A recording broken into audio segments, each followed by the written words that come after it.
अस्सलाम वालेकुम दोस्तों, सऊदी अरब की फटाफट ताज़ा और बड़ी खबरों में आपका स्वागत है। मैं हूं साकिब मिर्ज़ा और आप देख रहे हैं गल्फ लाइफ हिंदी।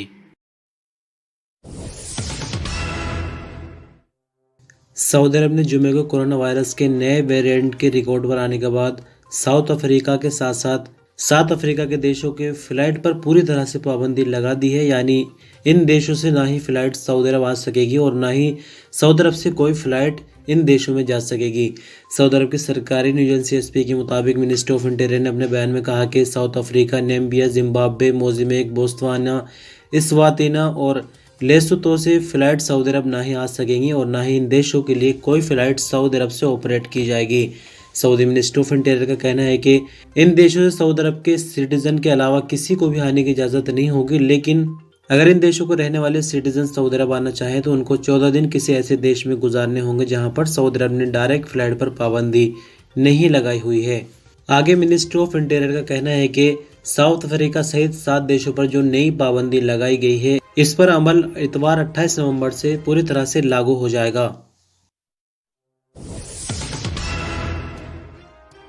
इंडिया के साथ साथ 6 देशों से ट्रैवल बैन हटाए जाने के नियम जारी होने के बाद सिविल एविएशन की तरफ से सऊदी अरब में काम करने वाली हवाई कंपनियों को नियमों के बारे में लिखित रूप में जानकारी दे दी गई है। सऊदी अरब की सरकारी न्यूज़ एजेंसी एसपी के मुताबिक सिविल एविएशन ने सऊदी अरब में हवाई सर्विसेज देने वाली सभी कंपनियों को सर्कुलर जारी करते हुए कहा कि जिन 6 देशों से पैसेंजर्स के आने पर पाबंदी 1 दिसंबर 2021 से उठाई जा रही है, वहां से पैसेंजर्स को लाने वाली हवाई कंपनियां सभी तरह के नियमों की सख्ती से पाबंदी करें। आपकी जानकारी के लिए बता दें कि 1 दिसंबर रात 1 बजे से फ्लाइट का ऑपरेशन शुरू हो जाएगा और एक लंबे टाइम के बाद भारतवासियों को ये खुशी मिल रही है कि डायरेक्ट आ सकेंगे सभी तरह के लोग। लेकिन फिर से आपको बता दूं कि वैक्सीन की दोनों डोज इंडिया के अंदर ही लगी होनी चाहिए और साथ ही साथ आपको बता दूं कि जब टिकट बुक किया जाएगा तो टिकट के साथ या फिर टिकट से अलग भी, यानी किसी का अगर टिकट पहले बुक हो गया है, क्वारंटाइन पैकेज नहीं लिया है, तो उसके बाद भी ऑप्शन है। सभी जानकारी आपको सऊदी की वेबसाइट पर देखने मिल जाएगी, लेकिन क्वारंटाइन के जो पैकेज है वो 2000 से ऊपर ही ऊपर है। यानी आपको बता दें कि फ्लाइट का टिकट प्लस क्वारंटाइन एक साथ हो सकता है। अगर टिकट पहले ले लिया है तो बाद में भी क्वारंटाइन का पैकेज ले सकते हैं। सारी जानकारी आपको अल सऊदी की वेबसाइट पर मिलेगी और हम आपको आज ही एक अलग वीडियो में स्पेशल आपको बताएंगे किस तरह से क्वारंटाइन का पैकेज ले सकते हैं और टिकट बुक कर सकते हैं। और साथ ही आपको बता दें कि जो क्वारंटाइन सर्विस देने वाले सेंटर है उसमें कितनी तरह की सर्विसेज शामिल है। एक तो वहाँ पर 5 दिन का स्टे है, साथ ही 2 PCR टेस्ट उसी के अंदर शामिल है और एयरपोर्ट से भी क्वारंटाइन सेंटर वाले ही लेकर आएंगे। यानी ये सभी तरह की सर्विसेज क्वारंटाइन पैकेज के अंदर शामिल है। तो बिना क्वारंटाइन पैकेज लिए सऊदी अरब आना मुमकिन नहीं होगा, भले ही आपने वैक्सीन की दोनों डोज क्यों ना लगवा ली हो। Saudi ministry of human resources ने प्राइवेट कंपनियों के वर्करों की छुट्टियों से संबंधित नए नियम जारी किए हैं। आज न्यूज़ के मुताबिक मिनिस्ट्री ऑफ ह्यूमन रिसोर्सेज ने अपने बयान में कहा कि वर्कर हर साल कम से कम 21 दिन की छुट्टी लेने का हक रखता है। अगर लगातार 5 साल किसी कंपनी में गुजार दिए हैं तो ऐसे में उसकी हर साल की यानी वार्षिक छुट्टी कम से कम 30 दिन बन जाती है। सालाना यानी वार्षिक छुट्टी सैलरी के साथ मिलती है, यानी ये पेड लीव होती है। अगर वर्कर 11 महीने और 11 दिन लगातार कंपनी में काम करता है तो अगले जो 21 दिन है उसकी छुट्टी मिलेगी कानून के मुताबिक और उसकी भी सैलरी यानी सैलरी पूरे 12 महीनों की ही मिलेगी, लेकिन काम 11 महीने 11 दिन करना होगा। और अगर कोई वर्कर कंपनी में 5 साल बिता देता है तो साल में उसकी 1 महीने की छुट्टी बन जाती है। अब यहाँ पर थोड़ी सी छूट दी गई है कंपनियों को, वो अपने हिसाब से छुट्टी का टाइम सेट कर सकते हैं ताकि काम भी ख़राब ना हो। यानी अगर किसी कंपनी में 10 वर्कर है तो आगे पीछे करके छुट्टी दी जा सकती है। तो ये तो हो जाती है बात कानून के मुताबिक, यानी कानून के मुताबिक तो जो छुट्टी मिलनी हो पेड होनी चाहिए, सैलरी उसमें नहीं कटनी चाहिए। अब अगर किसी के साथ ऐसा ना हो तो क्या करे, लेबर कोर्ट जाए, मुकदमा लड़े, वगैरह वगैरह बहुत तरह की परेशानियां हैं। तो ये तो बात हो जाती है कानून की। बहुत सी कंपनियां कानून को फॉलो करती है और लोगों को छुट्टी मिलती है, पेड छुट्टियां मिलती है। लेकिन आप जितने भाई इस वीडियो को देख रहे हैं तो आपको क्या मिलता है, कमेंट में अपना एक्सपीरियंस ज़रूर शेयर करें। मस्जिद हराम की पहली मंजिल से सिर्फ तवाफ़ काबा करने वालों को इजाज़त दिए जाने के बाद एतमन्ना ऐप पर तवाफ़ के परमिट लेने की सुविधा भी जारी कर दी गई है। आजिल न्यूज़ ने हरमैन शरीफीन मैनेजमेंट के ट्विटर पर जानकारी के हवाले से बताया कि तवाफ़ काबा के लिए मस्जिद हराम आने वालों की सुविधा के लिए स्पेशल इंतज़ाम किए गए हैं ताकि तवाफ़ करने वालों को किसी तरह की परेशानी का सामना न करना पड़े और वो आसानी से तवाफ़ कर सके। हरमैन शरीफीन मैनेजमेंट के प्रमुख डॉक्टर शेख अब्दुर्रहमान अल सुदैस की तरफ से जारी हिदायत पर अमल करते हुए मस्जिद हराम में तवाफ़ के लिए आने वालों की सुविधा के लिए 4000 वर्कर जिनमें मर्द और औरतें दोनों शामिल तैनात किए गए। साथ ही 200 सुपरवाइज़र को भी तैनात किया गया है।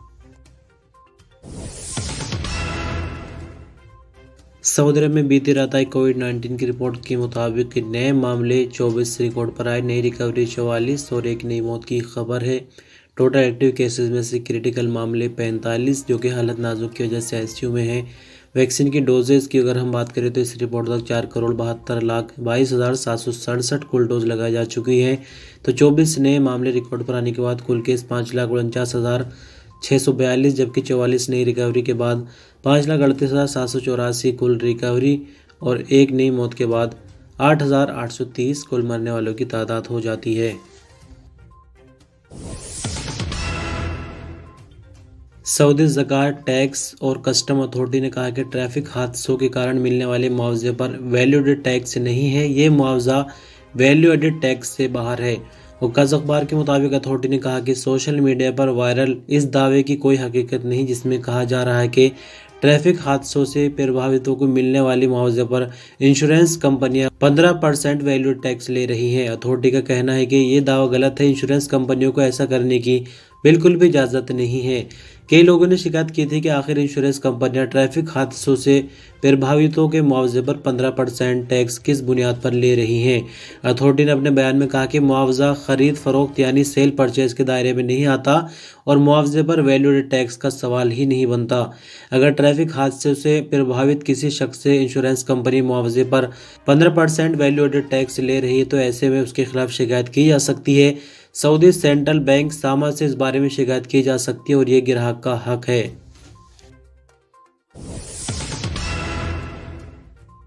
सऊदी अरब के कई इलाकों में बिलों से बिच्छू के निकलने की वीडियो और तस्वीरें सोशल मीडिया पर वायरल हो रही हैं।